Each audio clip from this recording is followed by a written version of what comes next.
Gerhard, what is your background and how long have you been involved in ALS research? So I went to Penn State for undergrad, majored in biochemistry. I actually came here to medical school at Penn State Hershey, and while I was a second-year medical student, I had a lecture on aging and the theories of aging, and one of those theories was the free radical theory of aging, which the enzymes involved in oxidative stress include superoxide dismutase 1, SOD1. So I had actually then gone into pathology and done at Dartmouth for my residency training. Then I had done a research fellowship at the Wistar Institute in aging prior to that, and then went back to Penn to do human genetics fellowship. And in my first faculty position, I was interested in oxidative stress and aging, and that was right at the time when the first ALS gene was found, and lo and behold, it was SOD1.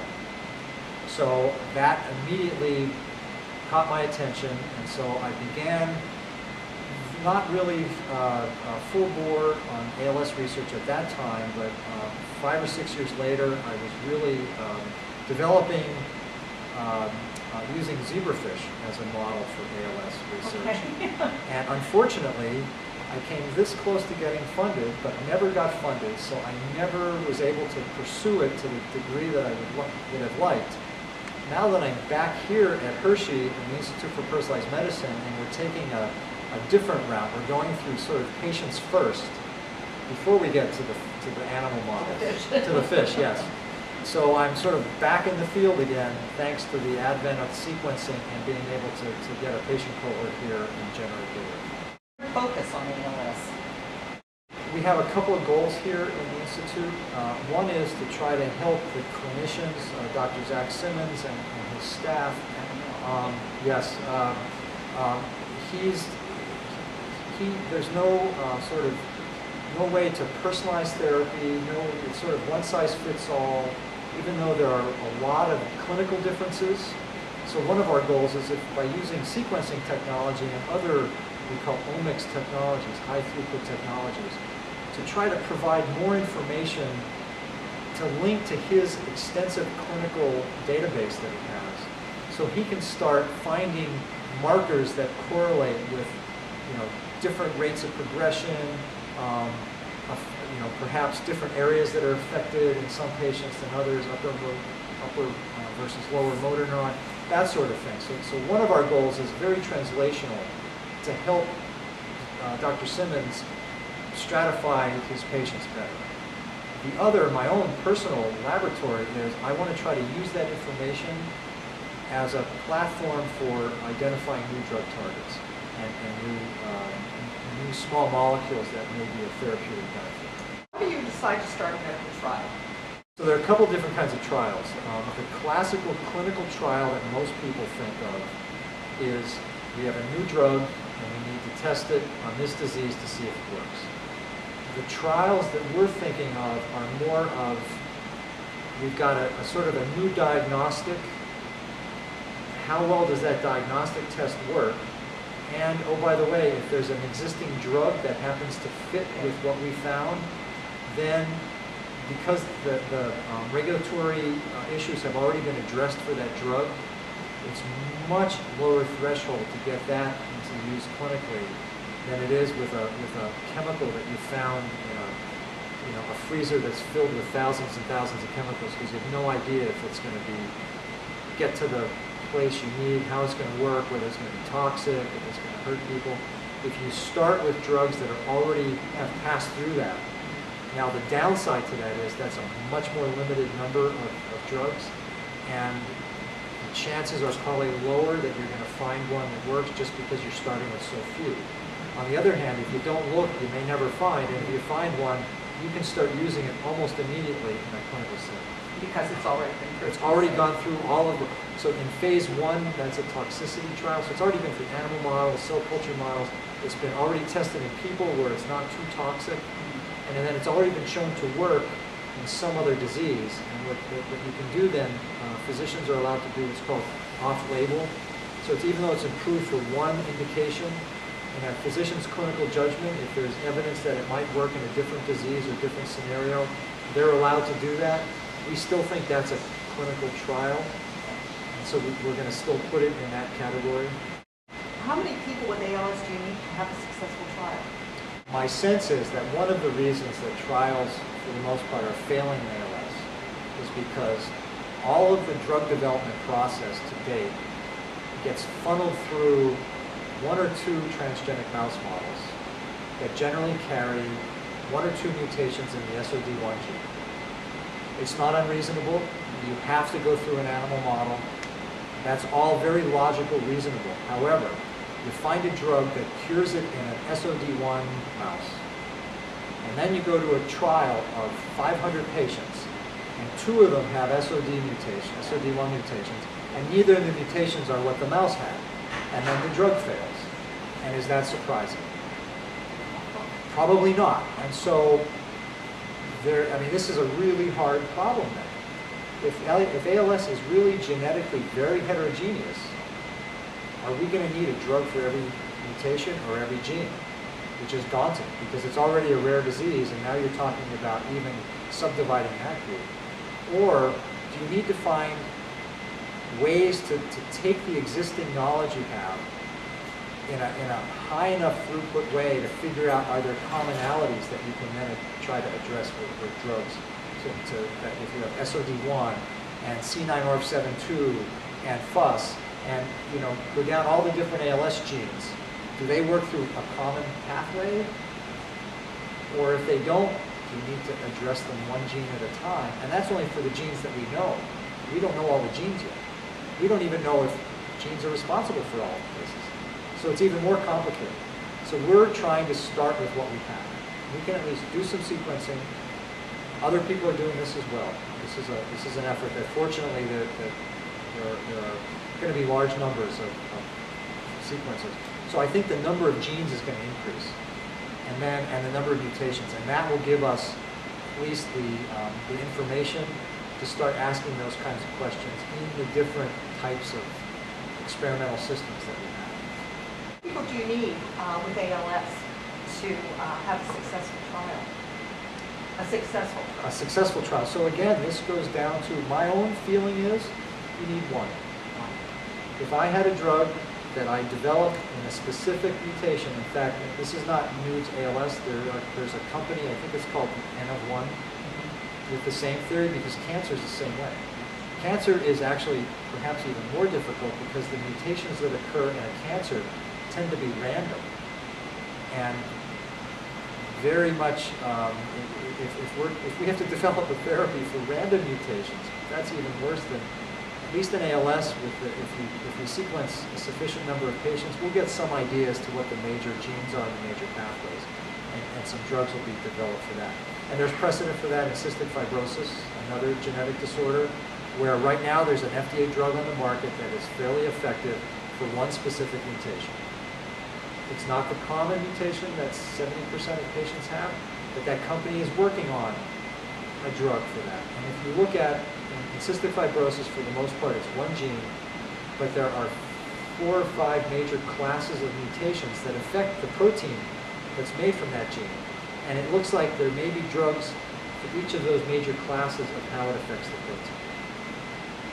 My hope is that ALS will come out in a similar way, that we'll have classes of mutations or classes of genes. We'll define the pathways, and we'll be able to find drugs for targeting those pathways. Family, gender, age of patients determine whether they can be in a trial or not? For many clinical trials, absolutely. I mean, the goal of a clinical trial is to see if the drug works for the disorder. The more different the patients are, the less likely the drug's going to work across the board, and then you may fail. So, again, the more, it's called homogeneous, the more alike the patients are, the more likely you're going to have success in your trial.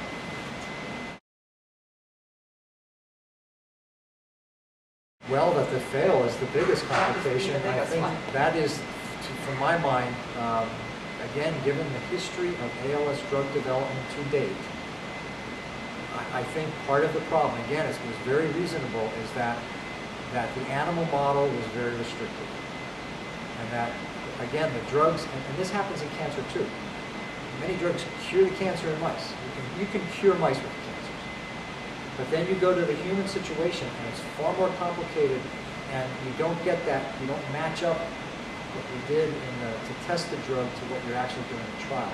And I think that is one of the major lessons, is to link the drug development process better with the trial, to make sure that the patients that you're testing the drug on are more like what you actually did in the lab. What are some of the most promising areas of ALS research today? Next to me is, yes, and there's also an analog to the genetics, or we call genomics. Omics means you study all the genes at once, and that's proteomics. So it's all the proteins. All the proteins, I Yes. guess.